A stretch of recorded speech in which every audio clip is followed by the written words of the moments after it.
Hello everyone, I am Randy Suarez, aka Sir Crotator, back here with another reaction for you. This time, we back with some more Nostalgia Critic. We are reacting to his review on Spider-Man Across the Spider-Verse. If you have not seen it, please go watch it. It is on, if I remember correctly, on Disney Plus, and it's on Netflix. So, this is peak animation cinema when it comes to these type of movies. The first one, Into the Spider-Verse, and Across the Spider-Verse, which the next one should be coming out this year, called Beyond the Spider-Verse. Now, I cannot wait to get into this. I do endure this movie. This movie is like literally top tier. So, that being said, if you like any of this content, please like, comment, and subscribe to my channel. Like, comment, and subscribe to the channel. Also, I will leave the original link to this video down below in the description. You can watch it uninterrupted. Also, link to my Hazbin reaction playlist if you'd like to react to those. Run that up. Also, link to my Instagram, TikTok, and Twitter, aka X. Also, I have a Cash App link to my channel if you want to donate something. That's fine. If you don't, that's also fine as well. And let's get to it. All right. Let's get started. This episode brought to you by Avatar: Braving the Elements, the podcast that gives you a deep dive look into the Avatarverse you can't get anywhere else. Yeah. Also brought to you by Factor, America's. Also been checking the Avatar: The Last Airbender live action, and I'm 2 episodes in. By this time, when this dropped, I'm 2 episodes in, and I said in my community post, I already have a big crush on Avatar Kyoshi. They made him much bigger. Number 1 ready-to-eat meal kit. Hey folks, we're starting YouTube memberships. If you want access to emojis, polls, behind-the-scene videos, and other perks, check out and see if you want to become a member. More perks coming soon.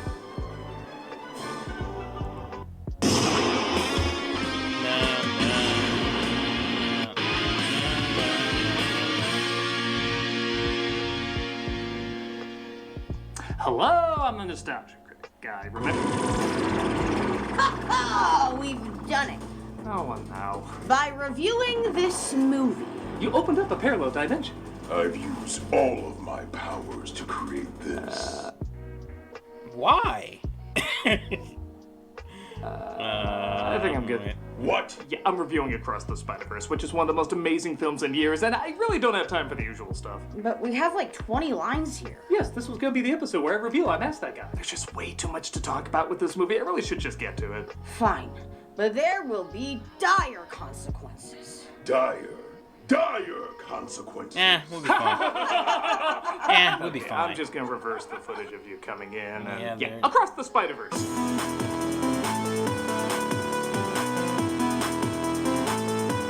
As you've heard me mention in the past, Into the Spider-Verse was easily my favorite Spider-Man movie. Yet I never did a full-on review of it. Part of the reason is everyone has said pretty much what I think. It's fairly so. Yeah, that is shocking, but at the same time, I agree. They basically everything what he thought, and basically what I thought as well. Explanatory why this film is so great, and they don't really have a ton of new things to add on top of it. But with Across the Spider-Verse, there's so much visual stimulation, visual information, and visual storytelling going on that I'm convinced no one reviewer could cover all of it. It is overload how much this movie throws at you, which in many films would be a bad thing. But every small detail in the foreground, background, corner of the screen, or center of the screen all ties into either its clever humor or themes and ideas. I was blown away when I saw this movie, and despite seeing it several times, I'm still finding new things to notice on each viewing. To me, this is what the word Marvel was invented for, because this film is a cinematic marvel. It's my new favorite Spider-Man flick, and I'm gonna dive into why. So let's not waste any time. Not even a little bit of time. You need to go. Dick. Let's take a look at Across the Spider-Verse. First off, I love that even the opening logos has to utilize like 50 different art styles. Hell, even that little cough text before the logos is pretty artistically pleasing to look at. Yeah. Like if you put that on a billboard and put soda under it, I'd buy that soda. The movie hasn't even started yet. No. Cough soda. That will be intriguing when it comes to advertisement. I actually will love that. I love it style. And we open with Gwen from the last movie playing the drums. His name is Miles Morales. He was bitten by a radioactive spider. It wasn't until I watched it back the 5th time that I realized while this is technically animation from the last film, it's done in the style of Gwen's world, using these melting watercolors and color palette. I didn't want to hurt him.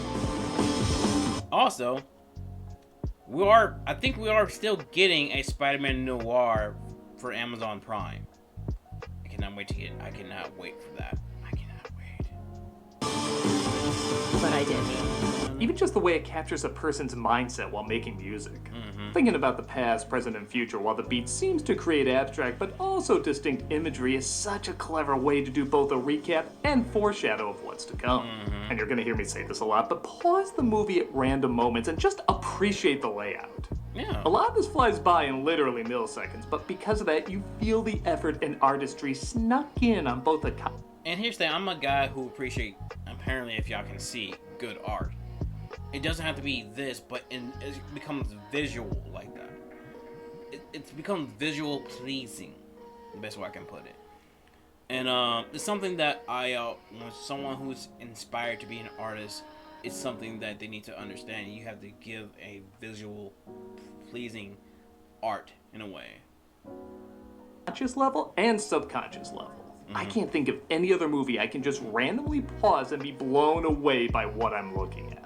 Hey, yo, Def Leppard. It turns out she's drumming for a band that points out she's really just drumming for herself. And yeah, if I point out all the Easter eggs, we're gonna be here forever. Yeah. And she ends up quitting. As she goes home, we get an amazing mix of both verbal and visual narration as we understand both through the dialogue and imagery what's going on in her head. In this line of work, you always wind up a solo act. You ever go somewhere when your mind is racing with a million thoughts and you see the real world but also all your dilemmas surrounding you? Yeah. That's what this is doing.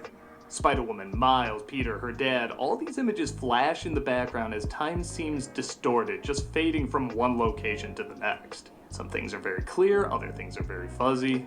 There's a lot of detail, but it goes by too fast for you to focus too much on it.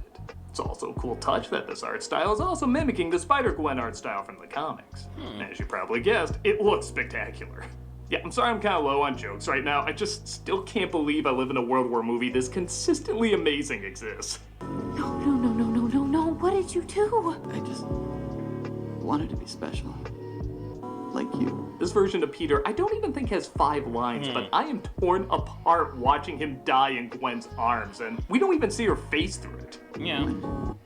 And the point that we don't see her face through it, but you can feel the tension that she does not want this to happen. Gwen? Don't worry. Who's Gwen? It's secretly sneaking in that much emotion in literally seconds without you even being aware of it. You hear that exposition dump movies? Yep. You don't need to just bad ADR your plot points, guys. You make us feel what's going on instead of just telling us. I know, right? Peter Parker is my daughter's best friend. And I will not rest till I find this Spider-Woman. Slight conflict of interest, but hey, comic book movies. I think you could literally have a comic book character called the conflict of interest. I know, right? Killed your friend. You don't know that. I don't want to argue about this. Yeah, I can tell.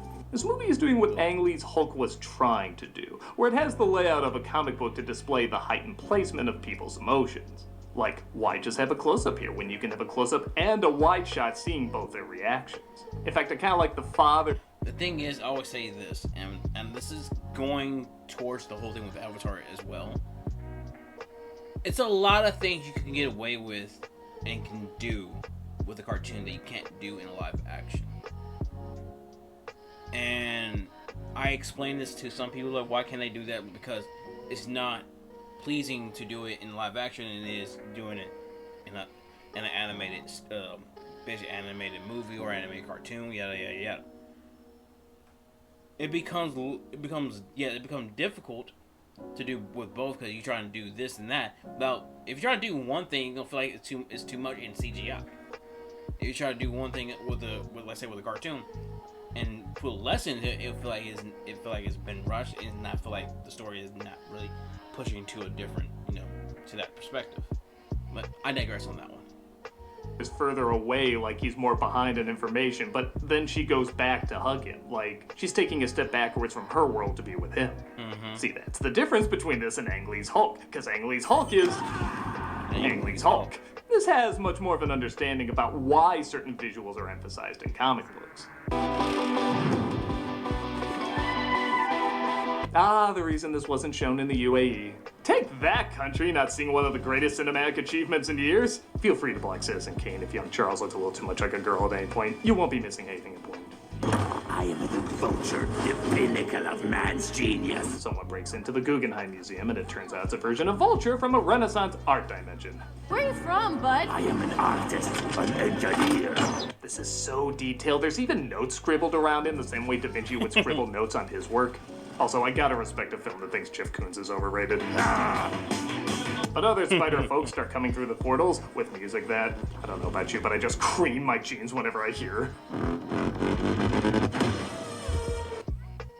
For the past time, like, okay, last time, that's all I heard. Dun, dun. I mean, don't get me wrong, it's a great sound effect. But man, they just kept pressing that button. And don't get me wrong, it is a pleasing sound. Do me! Introduced to me, O'Hara and Jessica Drew. Did I mention, by the way, on top of this movie being a visual masterpiece, it's also funny as hell. You could stop making a mess of the art museum for no reason? You call this art? We're talking about it, aren't we? I mean, it's no. I hunch. Goddamn these movies. I mean, I like them, but could be getting these. It's pretty cool how Gwen uses the rhythm of her music with the rhythm of saving lives, as shown by the propellers next to her spinning her drumstick. Thus, Vulture is defeated, but Gwen's father discovers the truth. I didn't have a choice. How long have you been lying to me? I love how... The weird part is, I always say when it comes to that type of parts, like, how long you been lying to me? I'm like, she hasn't even really told you nothing. How's that a lie? Change up the background But during I this understand talk with the every edit back and forth. Like both their worlds are melting into something sad and unpredictable. I adore anime movies where the backgrounds give you half the emotions. And once again, all these look like panels out of a breathtaking graphic novel. You have the right Dad, to return. stop! Don't get any closer. Jessica and Miguel save her though and invite Gwen to join their legion of spider peeps, as it looks like her world here is destroyed. Not figuratively, but it's just like her connection. And I guess, like, her world literally is destroyed because she don't know how to come back to her dad. That was all just before the opening credits, and this is the page of notes I took. Nah, I'm just kidding. It actually went on to the next page. I stopped here. This movie's too good! Yeah. Cut to Miles Morales, who's supposed to be talking with his parents and counselor about future colleges, but he's too busy stopping a pathetic villain named The Spot. A villain Miles is so not intimidated by, he literally heats up a snack before fighting him.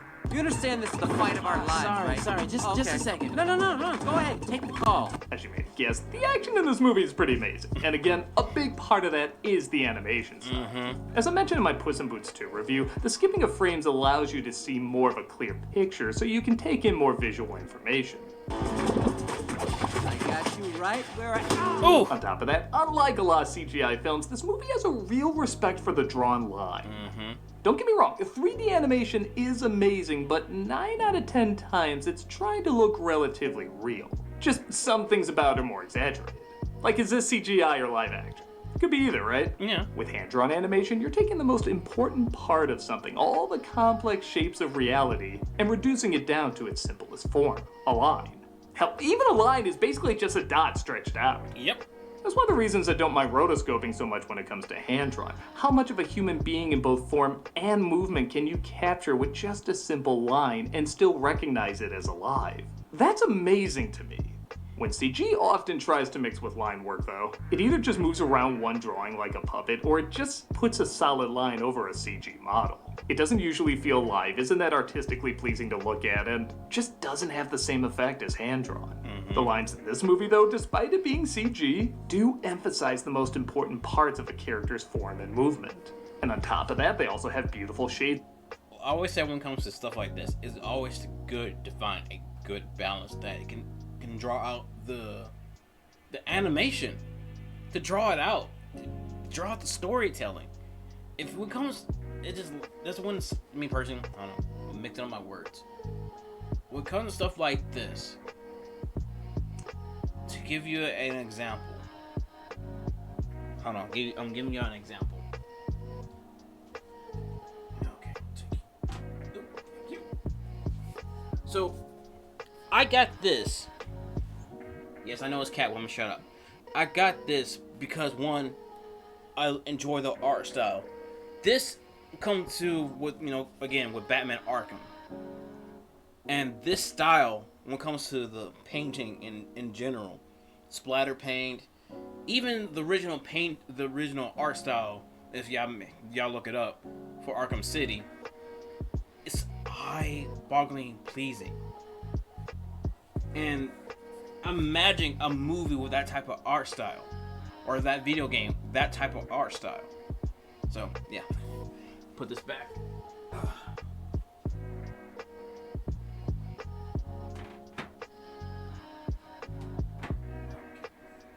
Thank you, Catwoman.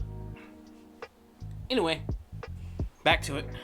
With color in them, like a beautifully drawn comic book. This and its predecessor have a masterful understanding about why the drawn line is so important, and a brilliant technique about how to combine it with CGI. We're figuring it out. Also, I know I said I wouldn't point them all out, but I just noticed they go from a sudsy car wash to a coffee shop literally called Foam Party. Not an amazing joke, but somebody thought of it. I wanted them to know. I see you. It's better than this one, considering he clearly should have been playing this version. Come back to your nemesis. Don't escape. He stops the spot for now and shows up to the meeting. Can't have your cake and eat it too. Unless you bake 2 cakes. They actually bring up 2 cakes quite a few times in this. Did you order the cake for tonight? It won't fit on one cake. Did you even see the cakes? See you later. With a cake. I'm just calling it now. They're gonna do something with 2 cakes in the final one. That's way too good a metaphor. I don't care if you had to fight 2 cakes in the climax. You gotta do something with this. I know, right? University. No, that's too far. New Jersey's too far from New York? Some say the scenes with the folks goes on a little too long, but A, it does show the movie can slow down and pace itself. It doesn't always have to throw a million things at you all the time. And B, I like how much it foreshadows what Miles is about to go through. He never lets anyone tell him that he doesn't belong there. The speech with his mom saying don't let anyone treat you like an outcast is not only great because he's a unique student, but it also hints that even in a world filled with unwanted anomalies, he'll still be an unwanted anomaly. And he can still utilize that as a...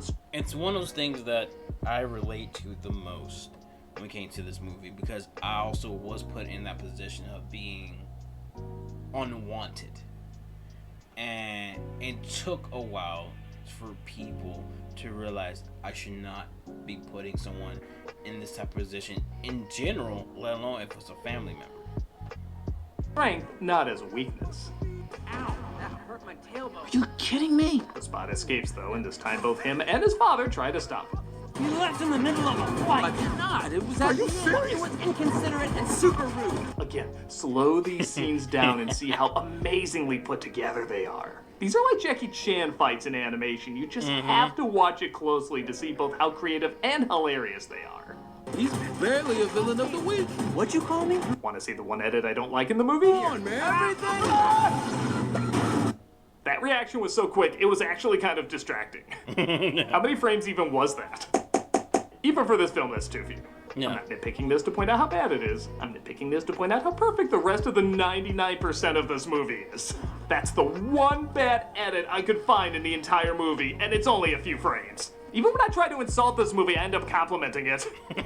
The spot finally reveals his backstory, saying he was affected by the Kingpin's dimensional ray in the previous film. Also, he was the bagel guy. You hit me with a bagel. At first I didn't like this because I thought the joke was funnier as a standalone joke. I didn't need it expanded on.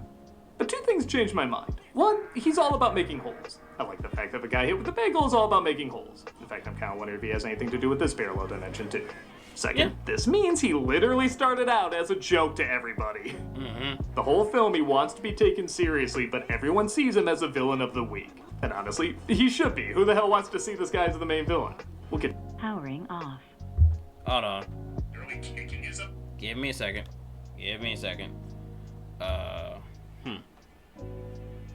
Because again, damn it. Really had bad timing with this.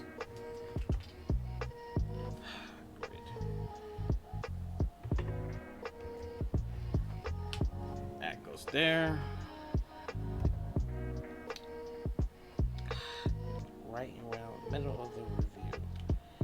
choose now to do this.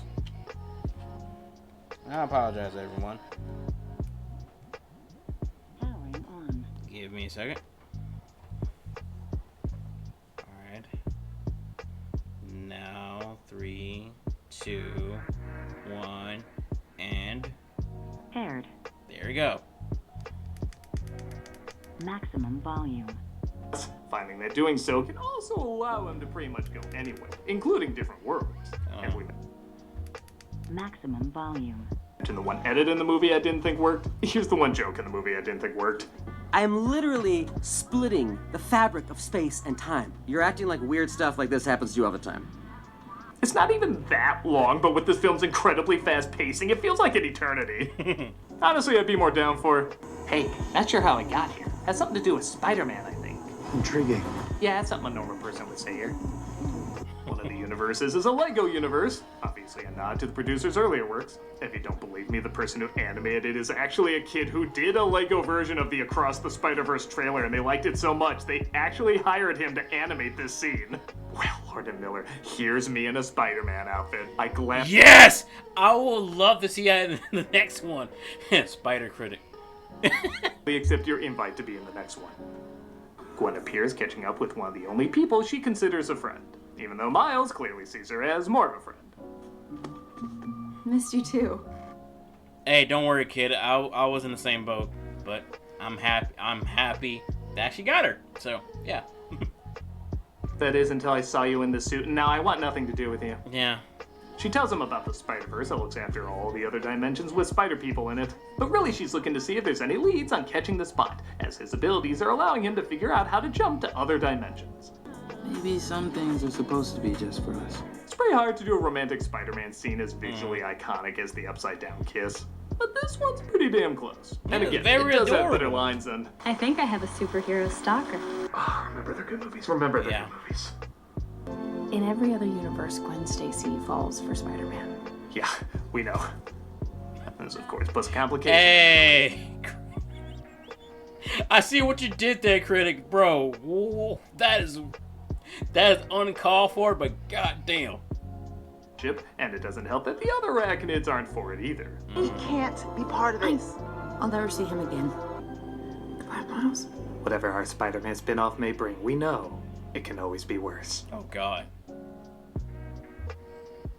You remember watching Hold on, before we get into that, I still have not... Why they decided to make a Madam Web movie, I had no clue.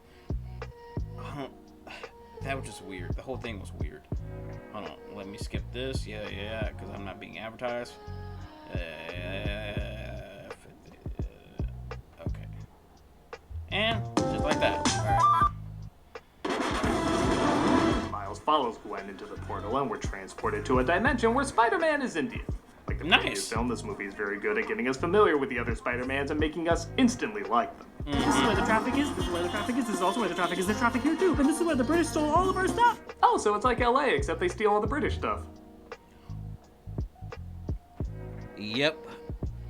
The weird thing is, he's missing one.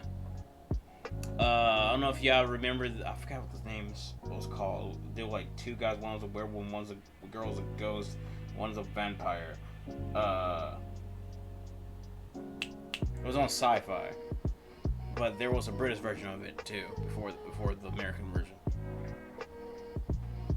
You made me feel empty, like I had a hole inside of me. We all have holes. Seriously, how are they making it so I can follow this action? I should be lost at whip number 3, but the layout is so good. It's like the world's fastest but clearest GPS for punches. Ooh. We're introduced to Spider-Punk, who like Punk himself, I almost hate, but then they just do those extra 1 or 2 things that make him so goddamn badass. I hate the AM, I hate the PM, hate labels. I'm not a hero because calling yourself a hero makes you a self-apologizing narcissistic autocrat. Also, damn it, I thought Spider-Man Noir was the world I wanted to see get its own movie, but that might have been dethroned. They won't after this. I still wouldn't mind seeing that as his own movie or show. I actually wouldn't mind seeing Spider-Punk with his own movie or show either. No! However, the Spot levels up his powers even more, causing Miles to have a vision.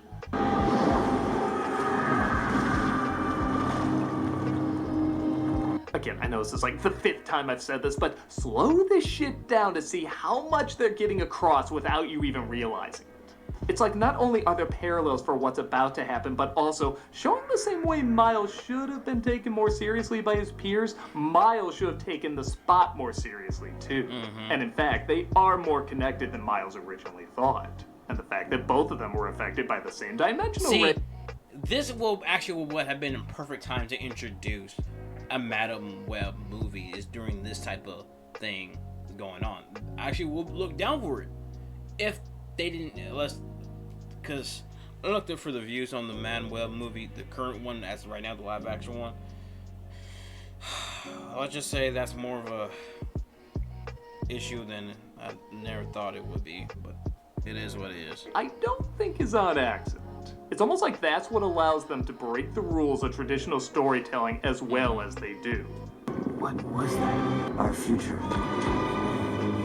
After saving the city from a giant sinkhole, as well as saving the father of Indian Spider-Man's girlfriend, the other spiders show up to stop the world from crumbling, as a canon event has been disrupted. What's a canon event? Well, Miles is invited to Spider HQ and of course introduced to a ton of cameos. Video game guy. I love video games. Another video game guy. Are you talking to me? C40. So go, that's how you do it. He's reintroduced to Peter B. Parker, who's now a parent, and brought to Miguel. He's the leader of the Spider Troops, making sure events that are supposed to happen always happen.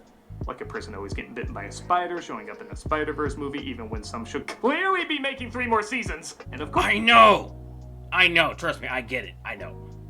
Having someone close to them die. If any of these are broken like Miguel did once, their whole world would crumble like his did. Miles, as you may have guessed, is supposed to watch his father die at the hands of the Spot. If not for Uncle Ben, most of us wouldn't be here. All the... Here's the thing, he already watched someone who's important to him die, which was his Uncle Aaron. You asking him to watch his dad die too. I'm like, bro, you asking so much of him to lose just to be a better Spider-Man when you don't have to be. You don't have to lose to be a better Spider-Man. You just have to be a better Spider-Man. Sorry, just that frustrated me. We did. It wouldn't have been done. It is interesting asking the question, can Spider-Man still be Spider-Man without some sort of tragedy? Yeah. Honestly, at first, I thought this was a major problem with the Holland movies, but they eventually worked a little backwards and balanced it out. Miles, of course, doesn't want his father to die, but Miguel says it's for the greater good. Please understand, ask me not to save my father.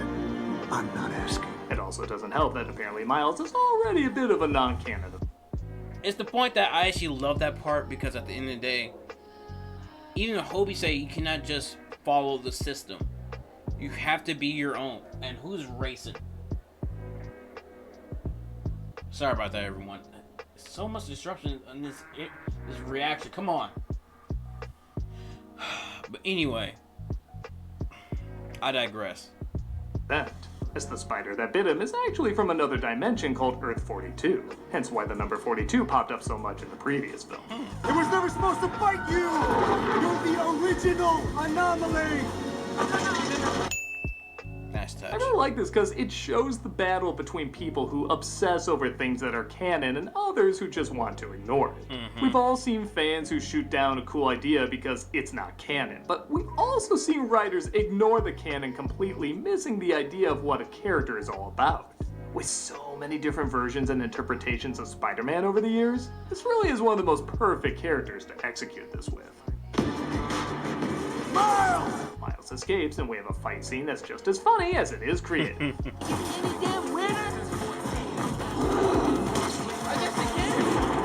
Okay, Spider-Man Noir, Punk, and T-Rex definitely need their own movies. Yes.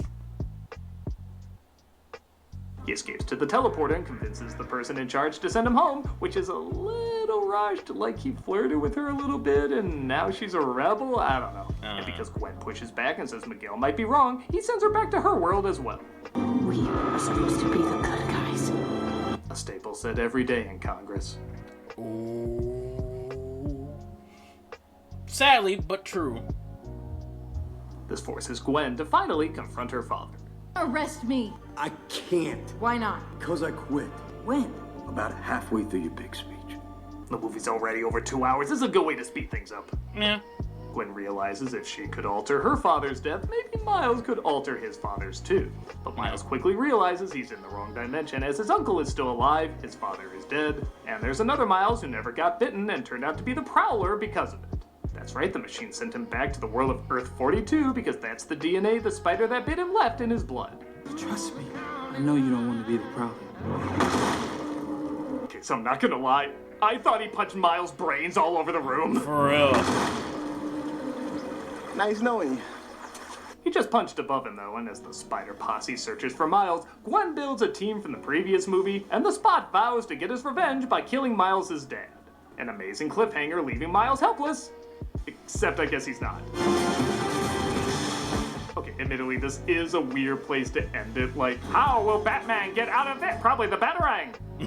Maybe not, but probably the Batarang. Yeah, the Batarang. Still, isn't there a nitpick? And yeah, I think it's... And here's the thing, if y'all have been on my channel, you know how much I love when the Nerdcore did their own adaptations of the song with different the characters, especially the Spot.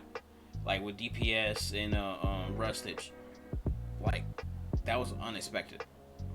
Clear the father probably won't die in the next one, and that Miles will find a workaround while also showing Spot the two of them are similar. That's my personal guess. But whether I'm right or wrong on that, I just saw one of the most amazing movies I've seen in years.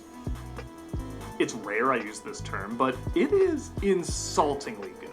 It's a movie that makes me ask, in a field where films are incredibly hard to make and get funded and make financiers and audiences and the director happy, why can't more of them be this good? I know it sounds like an oxymoron, and it is, but the film kind of is too. You know those shows that have like amazing intros, like some of the most epic animation and visual storytelling, and when the show actually starts, the quality drops a great deal? This film is like that intro lasted 2.5 hours. You could watch it 1,000,000 times and still miss an amazing detail, a phenomenal image, another layer to the story and characters that makes them work on even more levels. It is so in your face and bombastic that it's actually easy to miss all the subtleties slipped in that deserve just as much attention. At a time when a lot of people say not only superhero movies, but film in general is missing the excitement, cleverness, and passion to thrill people, I say, in all seriousness, the future of cinema is in the Spider-Verse. And yeah, sorry I couldn't do more of the crazy stuff like I usually do around here. There really was just too much to talk about. You will be sorry. Yeah. How you get in? For we've had our devil friend here enact a curse on the studio. No one can enter. We're gonna make sure that none of you ever go in there ever again. You know, I think I'm okay with it. What? You've been acting shady ever since the tornado hit the studio. It took forever to get the damages from the tornado fixed. I'm not even 100% convinced they're fixed. This literally happened this week just from rain. Oh. Well, you know, ants. Nah, I think I'm good moving somewhere else. You don't even have another studio. Yeah, and it'll take some time to find a new one, but I think it'll be worth it to get away from you all. Huh. Could it be that our couples counselor is right, and our need to push people away is actually pushing people away? I don't know. That's our couples counselor. What do you think? Nah. You will rue this day, Okay. Critic. Okay. Scooby-Roo. Well, it looks like we'll be filming at home for a little bit. As is the theme for the past couple years. Yep. Hear that, Chaplain? I'm gonna be filming back at the house for a while. Did you ever leave? Very funny. What is? I'm a nostalgia critic guy, remember? So you don't have to. Thanks, Critic. God, it's hot. We're talking about it, aren't we? Okay. Oh, man. Like I said, Spider-Man Across the Spider-Verse, it's a whole new league of movie, and it's amazing. And I cannot wait for the next one to come out.